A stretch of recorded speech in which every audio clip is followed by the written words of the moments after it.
संविधान किसी भी देश की सबसे महान और पवित्र किताब है। संविधान जिसके हर एक शब्द में देश अपने भविष्य को देखता है। आईन वो आईना है जिसमें मुल्क अपने मुस्तकबिल को संभालता है। बड़े ही मुद्दत के बाद बड़े संघर्ष और बड़े जज्बातों के ज्वार से उड़ के निकला हुआ ये संविधान है। ये हमारे भारत का संविधान है।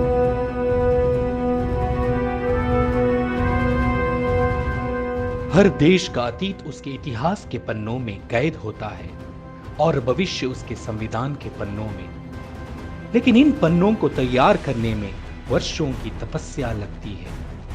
हौसलों की रोशनाई से लिखे उम्मीदों के ग्रंथ का नाम है संविधान।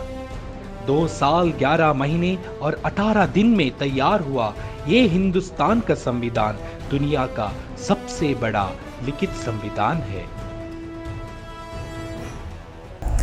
Long years ago, when India won the struggle for freedom and established itself as an independent nation, it also ensured equal rights to all its citizens by adopting the Constitution on 26th of November 1949. St. Aloysius College institutions proudly assimilate Karnataka province apostolic preferences in the integral formation of youth by imbibing in them social consciousness and by molding them to be model citizens who firmly uphold constitutional values. To reaffirm the importance of abiding by the Constitution, we have with us today Mr. Sudhir Narayana, who currently works with the Defence Ministry as Controller R&D and Controller IT and Software Development in Bengaluru. It's an honor to have such an eminent personality to join in our celebration today. Mr. Sudhir is 1998 batch civil servant who hails from Kolar, Karnataka. He completed most of his studies in Mysore, including his BA and MBA from Mysore University. Prior to joining the civil services, Mr. Sudhir has worked for a few years in the private sector and also as a faculty in management. In his 22 years of service, Mr. Sudhir has served in several ministries, including Ministries of Defence, Surface Transport, Electronics and Information Technology, and the PMO and Planning Commission. Along the way, he also has acquired MA in Development Studies, Public Policy from the Erasmus University, Rotterdam.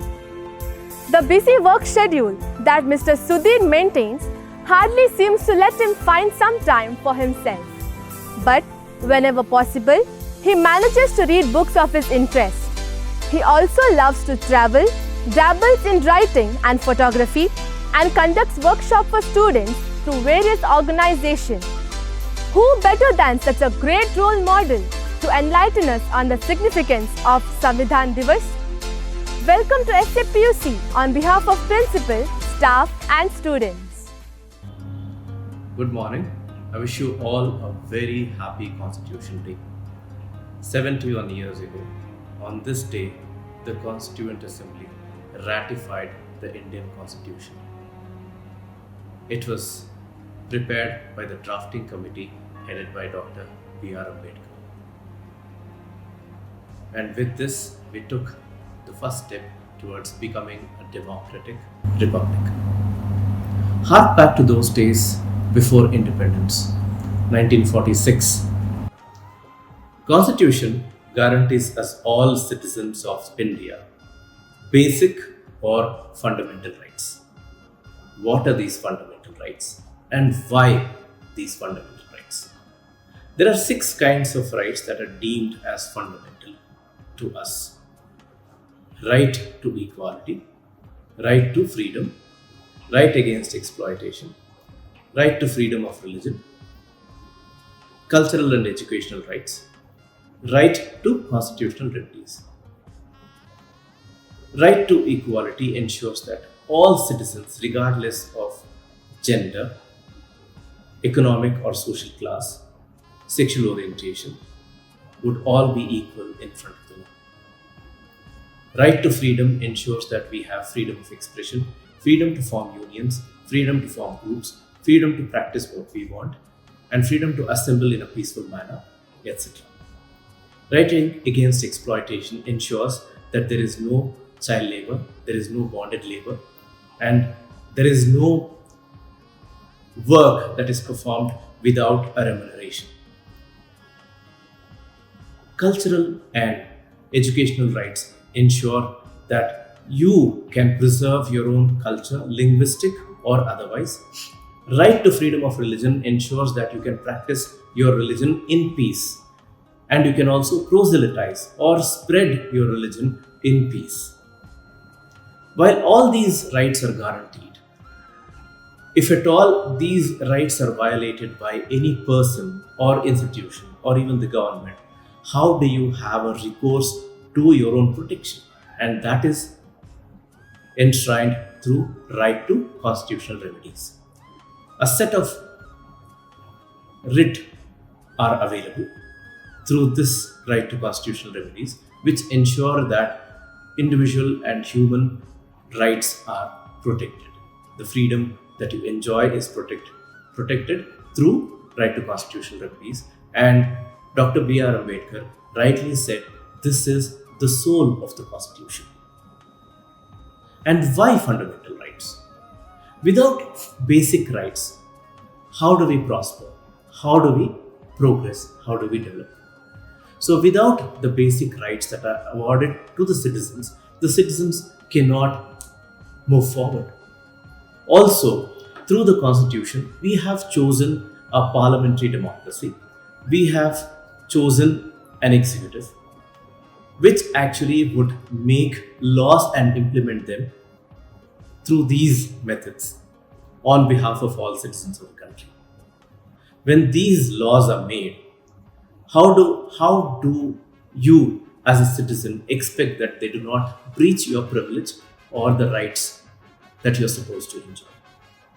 And that is the reason why Constitution has wisely thought that there should be fundamental rights that shall not be violated by the laws that would be made by the lawmakers, and that they would not also be implemented. By ensuring that there is an independent judiciary, the Constitution has ensured that the laws that are made by the Parliament can be questioned by the judiciary for being unconstitutional.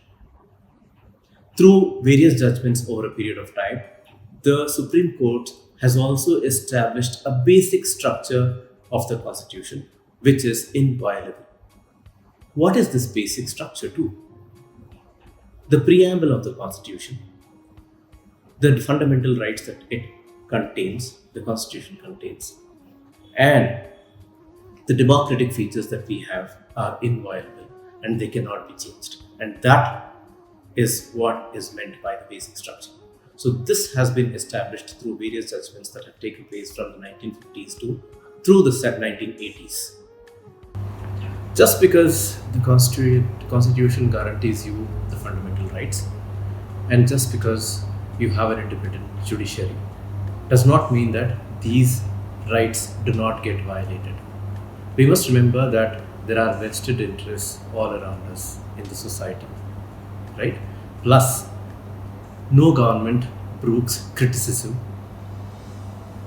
by the citizens. As the government start becoming stronger, they also start developing a streak of dictatorship. Plus, we cannot discount threats that come from both inside and outside the country. All these situations result in either curtailing of fundamental rights or your rights being trampled over. So, not knowing the existence of fundamental rights, not having basic information, also leads people to be exploited. We know that our country is not the most educated. We still have literacy percentage, which is about 60%.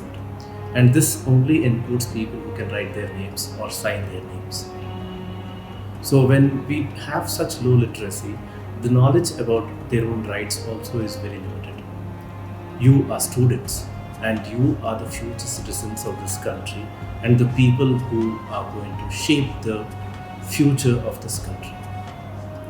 So you not only have to learn about the fundamental rights and the Constitution of India, but also have to spread this knowledge among those who do not have. By spreading this knowledge, you would ensure that others too would benefit by knowing what their rights are and by standing up for them.